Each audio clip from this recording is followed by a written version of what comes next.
nesters, welcome back to Nesting Haven. Today I'm heading out to Goodwill for the first time since they have all shut down. A few in my area are now open. My usual spot is still closed until June 1st, but there is one about 15 minutes from that one that I'm going to check out today. I've only been to this one other time. It's a little bit smaller and I wasn't too impressed the first time I went just because I wasn't able to find a whole lot, so my expectations are kind of low for what I might find there, but hey, maybe I can find a few good treasures there. I do kind of have that, back to school butterfly jitters. I don't know if it's because it's, been so long since I've been able to go thrifting, or if it is, to do with the situation that is at hand. I have my mask, I'm going to wear gloves and hand sanitizer and things like that, but yeah. We'll go ahead and check it out. I'll take you shopping along with me and we'll see how it is. So here we go.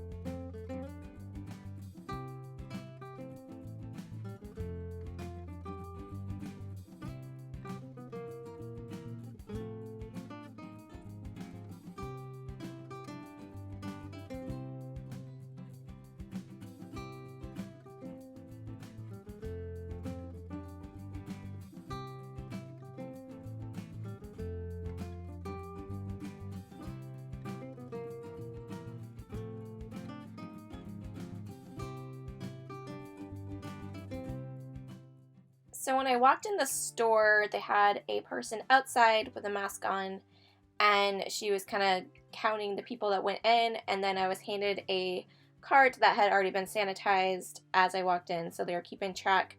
They were only allowing 15 people in the store at a time, so that was, nice to know. It was pretty easy to maneuver around for the most part.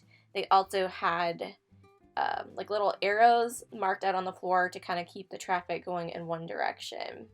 The first area I looked at were the end caps because I just feel like they tend to put the better stuff that they have on the end caps. So that's usually where I try to hit up first, especially when I expected the shelves to be pretty bare today.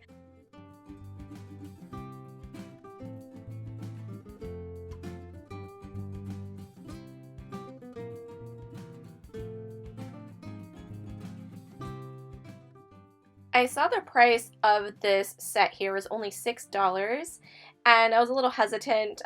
I was like, what's wrong with it? Because $6 seemed like a really great deal for a nice teapot and sugar creamer, and I believe there was 4 mugs.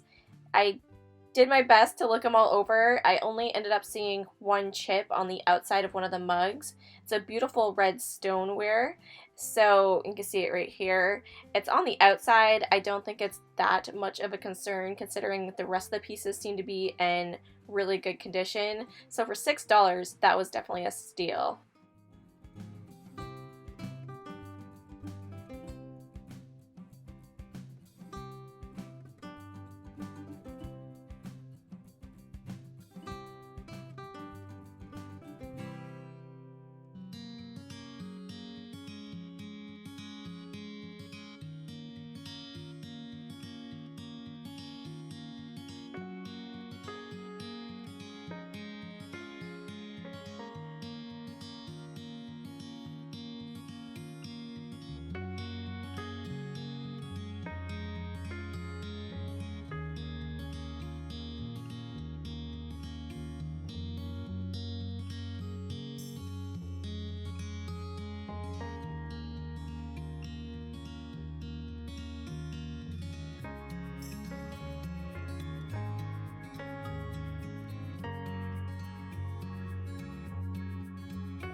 I thought this little jar here with a butterfly on it was really cute.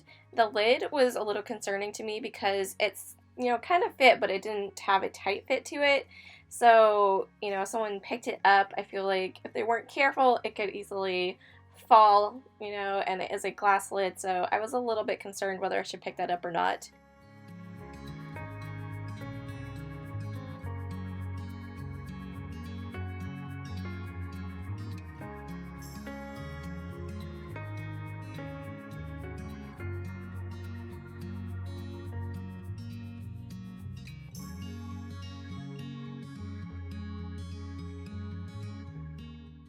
This little sugar dish was darling. I really thought it was quite beautiful. I love grapes, and the orange decor on the top of the handle is really cute. One of the most difficult things about thrifting is, of course, always having to check about, you know, being very thorough with if there's damage or not. The spoon did have some damage on the bottom of it, and had I picked it up, I would have wanted to sell it as a set.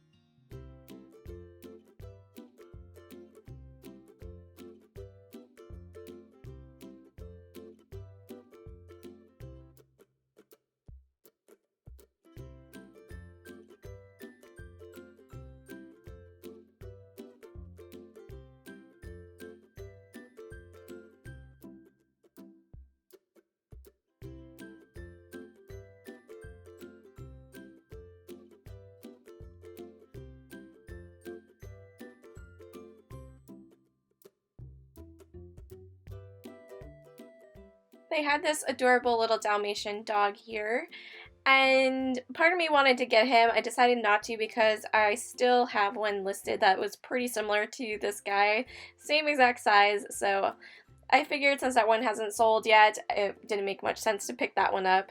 I did find this beautiful pink vase here, however.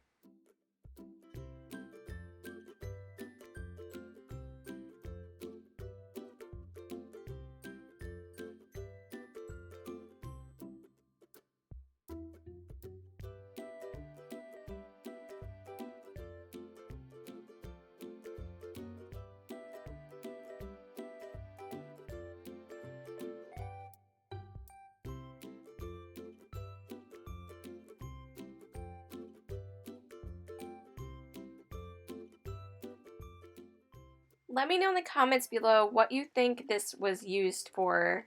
I was trying to figure out if it was just some type of a, you know, bud vase, or if maybe it was for toothbrushes you could put in the bathroom. Let me know.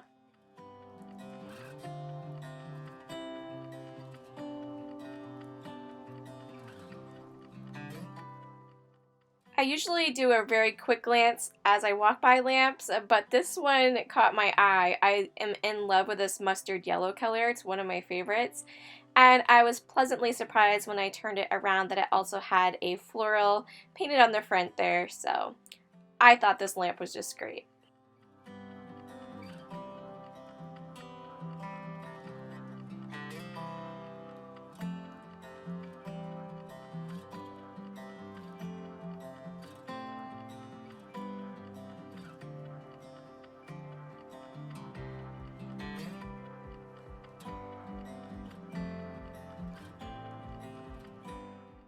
You would be surprised how difficult it is to put things into the cart, especially breakable things, when you only have one hand to work with.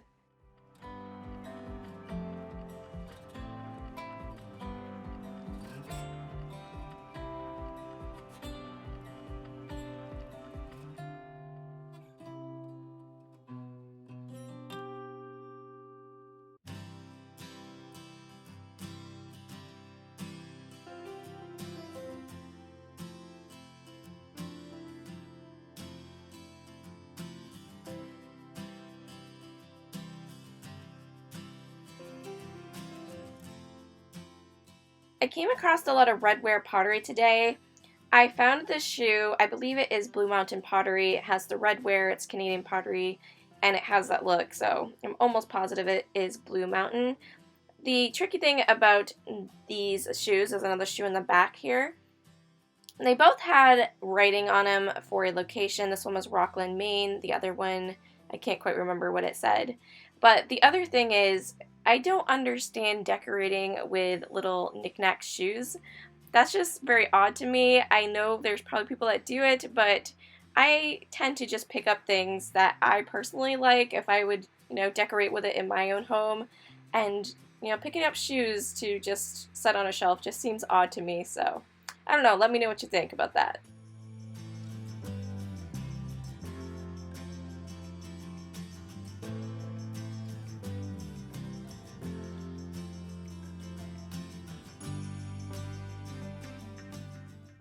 I immediately saw this left-in nut tray sitting on the shelf when I glanced over at the Christmas. There was some chipping on it, unfortunately. You can see that one white spot, but then there were several places that had been painted over around the edge as well that blended it pretty nicely, but as I was trying to walk away with it, you can kind of see one there, and I was like, okay, I'll get it. I didn't see a price on it, and I was looking at it more, and then I kept seeing more dings throughout it, so I was going to pick it up to resell, but after seeing all the chips on it, I just went ahead and put it back. Where it didn't have a price on it, I probably could have got it for super cheap, probably for like $1, especially if I pointed out the chips, but I don't know. Maybe I should have grabbed it and just kept it for my own collection.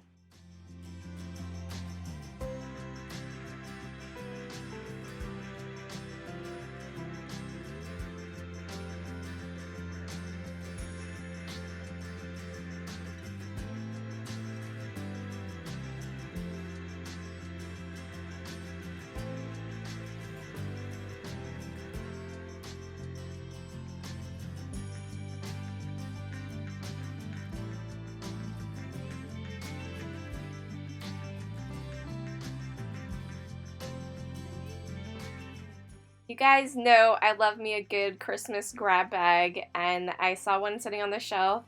I was able to kind of glance it all over pretty good. It was, it wasn't that filled up. I only saw this one little Santa in there. They had $2 for a price. But yeah, they just had this one little Santa here with a candle in it that I kind of liked. He didn't look too old. He's probably from maybe the 1980s, so I decided not to get it. Just didn't want all the stuff that came with it, for the $2, but maybe $1, I might have done it.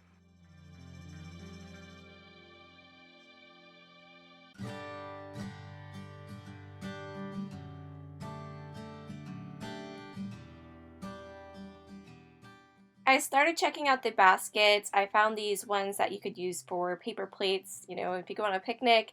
And then there was another one on the bottom that I kind of liked. I saw underneath that would work as well, but it was also a little bit warped, so I decided not to pick up either of them. But I was looking at these because basket walls are pretty trendy these last few years, and even still. And you can pick up like, a good 5 or 6 of them and sell them as a lot on Etsy as, good to go for someone that doesn't want to go to the thrift store, but they want to do a basket wall. So, you can pick up a variety for them, and yeah, people buy them and pay pretty decent money for them, around $50 or so. So that is what I was up to there.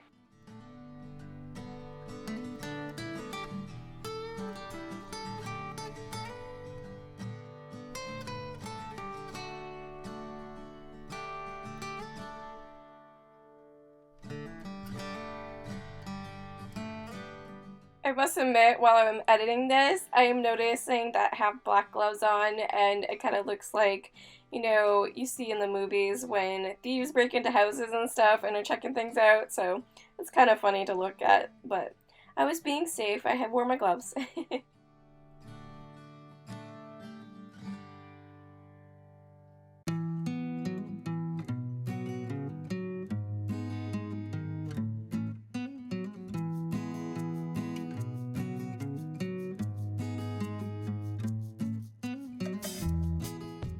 This is likely on the newer side, but it still looked like it had a little age to it. It just kind of made me laugh that it still had that sticker across the front of it, and so obviously was never used.